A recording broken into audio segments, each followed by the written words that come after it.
protectors of the Sunnahfollowers, protectors of the Sunnah.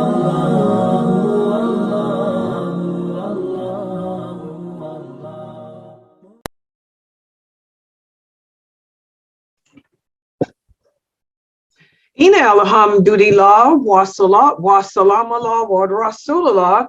Welcome to another session of our hadith class, and we are studying the hadiths from Imam Bukhari's collection, the chapter of the heart softeners.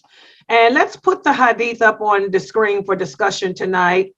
And this is a hadith that really hits home with a lot of us. And let's take a look at it. This hadith addresses good deeds.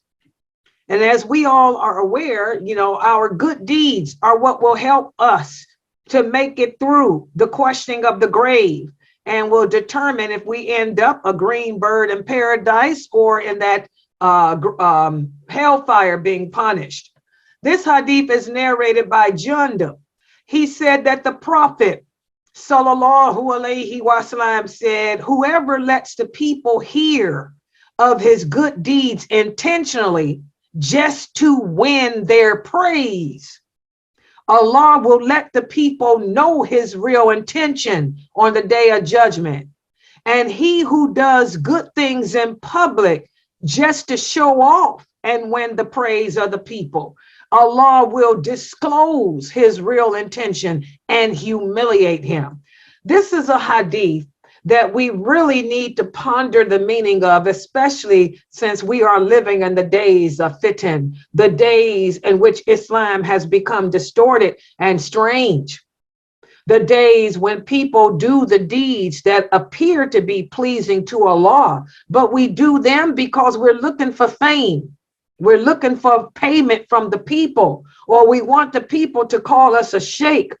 Remember the Prophet Sallallahu Alaihi Wasallam told us that on the day of judgment, the first three groups of Muslims that will be dragged by their faces and thrown in the hellfire. That means Allah is not going to look at them. Allah is not going to speak to them. He's just going to have the angels just reach out, grab these people that fall in these three groups and drag them to hell. And they are people who, one person is a person that that people thought was a martyr. The people thought that he died fighting for the sake of Allah. But in reality, this is a person that died for the money. He wanted the people to call him a martyr, and he wanted his family to receive the money. Another group are the people that call themselves scholars. Allah will have them dragged by their faces and thrown in hell because they learned the religion not for the sake of Allah, not to benefit this nation, but they did it because they wanted the people to praise them, to call them sheikh. They wanted to show off and win the praise of the people. So Allah will disclose his intentions and humiliate him by having him dragged by his face and thrown in hell. And also the third group are those people who used to give in charity, but they didn't give in charity for the sake of Allah. They did it just so people could praise them for being charitable. So this is a hadith that reminds us as Muslims that we need to check our heart, check our intentions, make sure that our lives, everything we do in this world, it should be done for the sake of Allah, not for anyone or anything else. Why do you sit here, Layla, and teach? I'm not looking for no fame, and I definitely ain't looking for no money. Can't even get a donation for the website. How anybody gonna donate for you? You do it for the sake of Allah. Why do you help the people in the mosque? Are you doing it to show off? Or are you doing it because you want Allah to be pleased with you? You want to better your relationship with Allah. And I want to remind everyone, positions of power, positions of leadership, positions of authority, The Prophet sallallahu alaihi wasallam said one of the signs of the last hour is people will vie and fight for positions of leadership and authority when they are not qualified. And this is why the Prophet told the companions, if a person comes to you asking for a position of authority, don't give it to them. Give it to the person that meets the credentials who's not asking for it. Because this is one of the greater signs, people will fight. Muslims will fight and kill and oppress each other for the power, for the authority. Man always wants to be on top. Man always wants to feel superior over other men. So we need to keep that in mind too. Be careful what you ask for. Plus, positions of authority, positions of leadership, they come with a big price, a heavy price in the end. You want to be on the board of your masjid. You want to be a president, vice president, treasurer, secretary. You want to be on the council, of your mosque and all this. Do you guys know what comes with that? That means you are held accountable for whatever the people that come to your mosque and your community are doing that they shouldn't be doing. What does that mean? You're supposed to, first of all, know what's going on with the people in your community. Just like Umar was the caliph, he knew what was going on with the people in the Muslim world. That's what that position requires. You have to know where their weaknesses are and speak against it. Try to correct them, try to advise them, try to guide them. Like we talked about a week ago, you got women coming to the mosque with perfume on, dressed in see-through clothing, talking during the khutbah.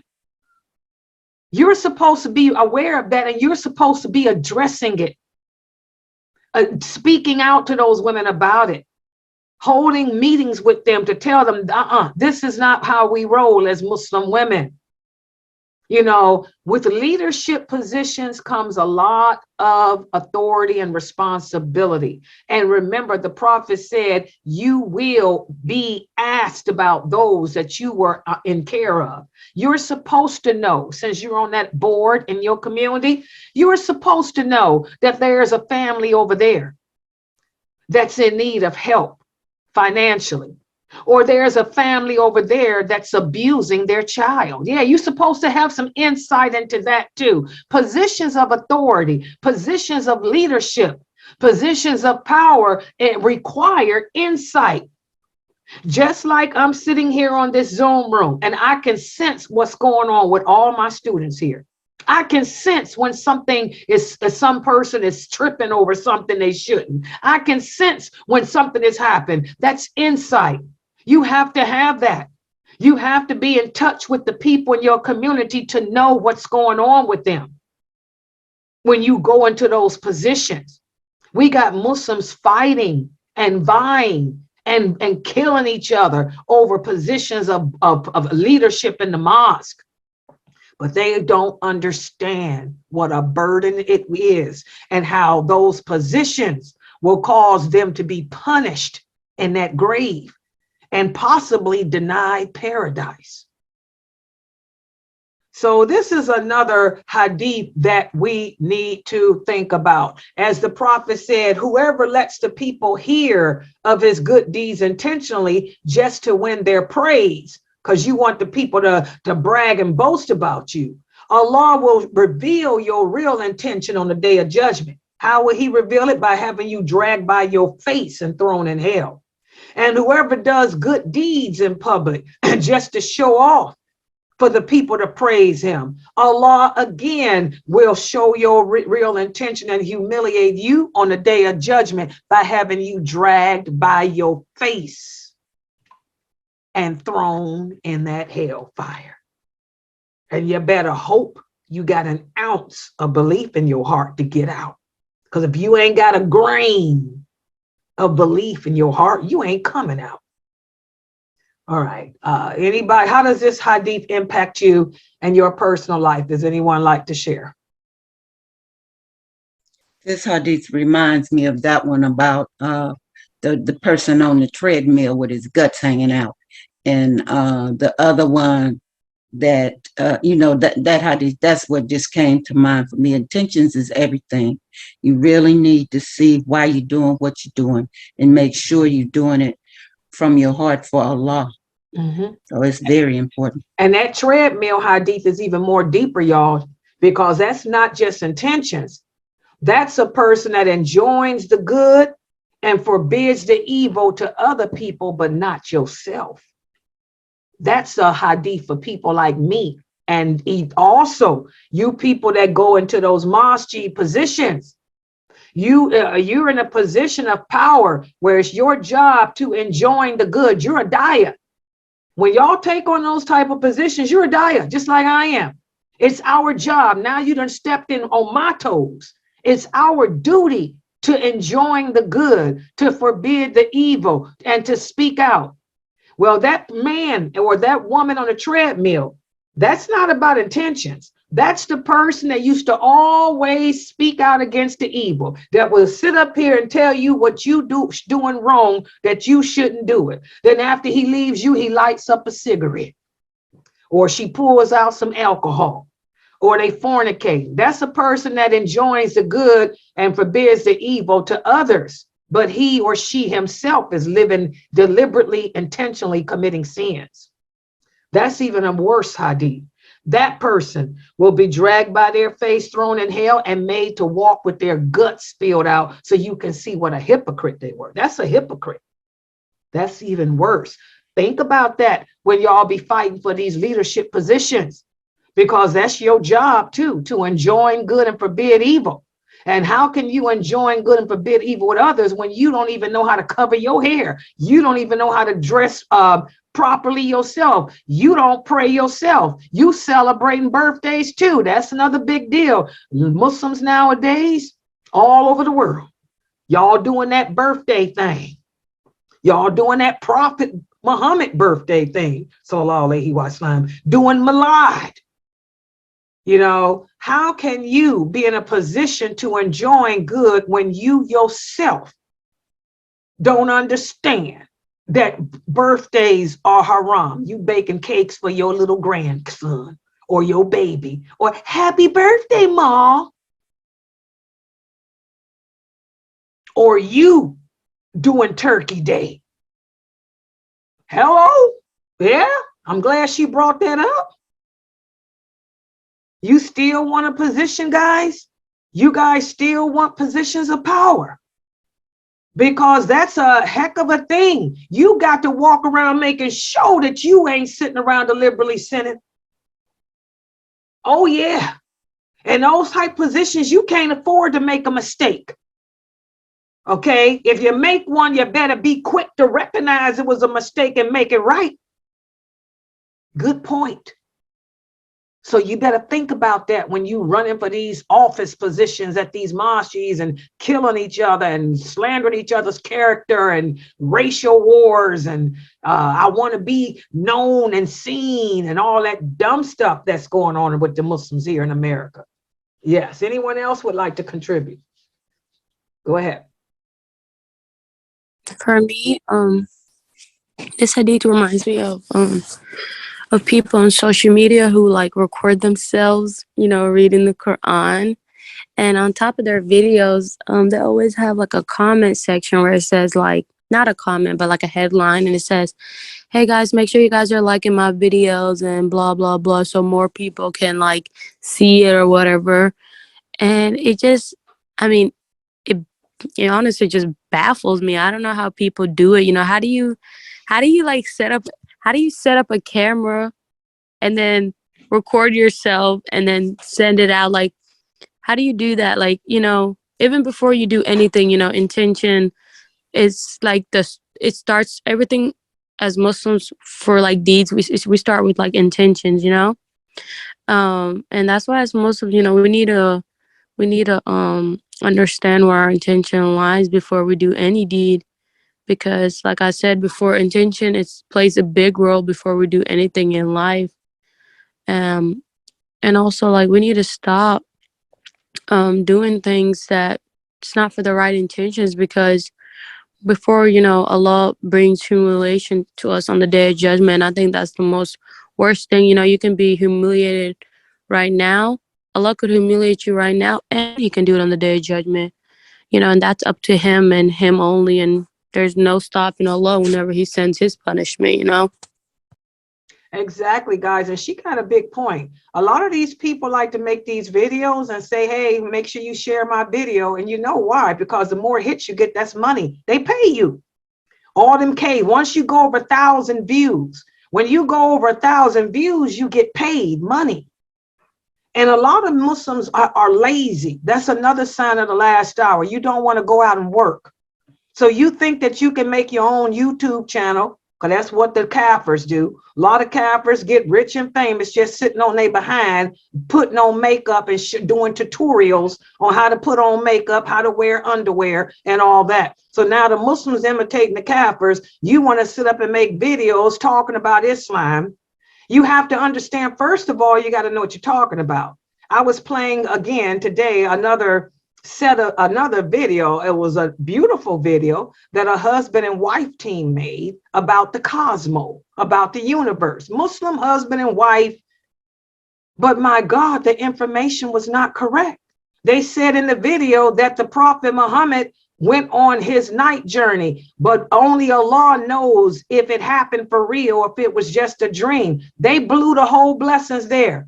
Because it was not a dream. It did happen. Anyone who doesn't believe it didn't happen, you got a problem in your belief system. That's an authentic hadith from Bukhari and Muslim. You have to know what you're talking about. Again, you're putting yourself in a position of power, a position of authority. You are now becoming a daya, a caller to the truth. You're making videos about Islam. You're giving lectures on Islam. You have now become, you put yourself in the footsteps of the prophets, alayhi salam. So that means you have to know what you're talking about. You have to say stuff correctly. You have to be qualified. You have to know that Quran. You have to know the Sunnah. You have to know the Seerah. Otherwise, you're just doing it for what reason? For fame, for money? In most of these cases, it's money because they getting millions of hits on them videos. That one I played today, they got so many hits, it's ridiculous. I'm sure that they probably own a big, beautiful house in England and probably driving Mercedes Benz and everything else. Neither one of them probably got to work because they got a lot of subscribers to their videos. But the information that they're saying in the videos is not correct. So again, you know, we're going to be held accountable. You may get away with it in this world, but Allah is going to humiliate us. He's going to humiliate us when we in that grave, and even further humiliation on that day of judgment. Good job. Good point. Anyone else would like to share? I want to share. Yes. I just basically just say, as far as in people need to make the good choices of what they do, because they, at the end of the day, they're not going to be able to blame no one but their self. Allah put you in a situation and that's what you did. Allah put you in a bad situation or evil situation and you chose to do that. No one else chose to do that but you. So my opinion is just that people need to make good choices on what they do, because at the end of the day, they're going to have to suffer for it. Exactly. Or be awarded for it. Exactly. The consequences. There's consequences to everything we do, everything we say. This earth will witness either for us or against us on the day of judgment. Alhamdulillah. Yes. Anyone else? Good job, Mina. Well, I would say most things have been said, you know, and I agree with them. There's a saying, divine purpose and intent. And I was told that means that let your purpose in doing something good, a good deed, let it be for a divine purpose. But like, for example, to please Allah. You're not doing it because you want man to see you, or you want man to say, oh, wow, look at that sister. She is so generous and she is so this, and puffing it up. And that's not going to get you anything. That's not going to get you. I don't believe it's definitely not going to get you in the Jannah. because your intentions, that's what I mean by intent, was not to please Allah or not even to help the person who needed the help. Your intentions was so that people could applaud you and look at you and say, look at her or look at him, you know, and it just doesn't, it doesn't really serve what the purpose is supposed to serve. And a lot of times, sometimes it's better if you're going to do something to not just, you know, keep it quiet. Keep it quiet. I know I don't have a lot to give, but in that way, but you know, there have been times when I knew somebody needed a little bit of help, and the person, I said, look, could you give this to that person? But don't tell them where it came from. Just give it to them, and I felt better about that than if I would have been, tell them I'm sending you this or that or whatever. It's not, the feeling is not the same. Because you think of a lot when you're doing it that way. That's Exactly, guys. So if you are a person, like she said, our prophet, Sallallahu Alaihi Wasallam, taught us that if you are a person that suffers with this desiring praise from others, do your good deeds in secret. That's how you overcome that. And a lot of people suffer with that because a lot of us nowadays are insecure. A lot of us suffer with insecurity and we want to be praised. We want to be complimented. We want to be told, good job. We want the people to realize I did this. I did that, because we're looking for that approval because we didn't have it as a kid. So if you are one of those people, you got to break yourself out of that. And the prophet taught us the way to do that is to hide your good deeds. Don't let people know that this is from you. Or tell them, can you do it? I do things anonymously. And after a while of doing it anonymously, you'll end up breaking yourself out of that. And I'm telling you, that's good advice for a lot of us, because nowadays, most Muslims are weak. The strong believers are not that many today. Most Muslims today, unfortunately, are weak. They want approval. They want esteem. They want to be validated. Hide your good deeds. Yes. Anyone else? Let me be a stranger in this world. Let me walk through this world without anybody knowing whether my heart is good or not. But only Allah will know. Only Allah will know how I treated people, how I did my good deeds, how I did charity. Only He will know. Very, very powerful words right there. How many of us can walk this world as a stranger? Many of us need to. But how many of us can actually do that? But if we could just keep it between ourselves and Allah, we'd be some strong, powerful people. We'd probably be almost guaranteed paradise as long as we had that Aqidah too. Because you've mastered, if you can walk as a stranger, you've mastered not showing off. You've mastered hiding your deeds. And so that's half the battle right there. Then all you got to do is focus on the other part, which is assuring that your Aqidah is correct. Good point, Sister Lucy. Powerful point. Powerful note for us to end on here.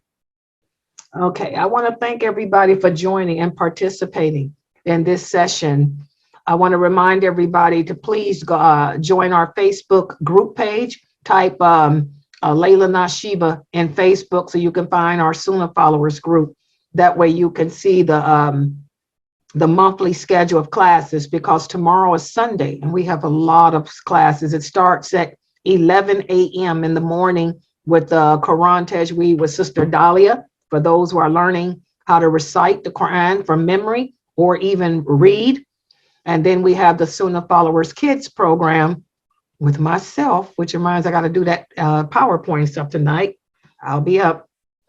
So please make sure you guys pay attention to the schedule. And also for those of you listening, please support this dawah effort. Please go to www.sunnahfollowers.net and donate, to pay for our Zoom room that's open 24 hours and to pay for all of our website expenses. It costs $1,500 a month to cover our website expenses. It's not that much because we're just a website, but we do need your help and your support. So, subhanakallahumma wa bihamdika ashhadu an la ilaha illa anta astaghfiruka wa atubu ilayk.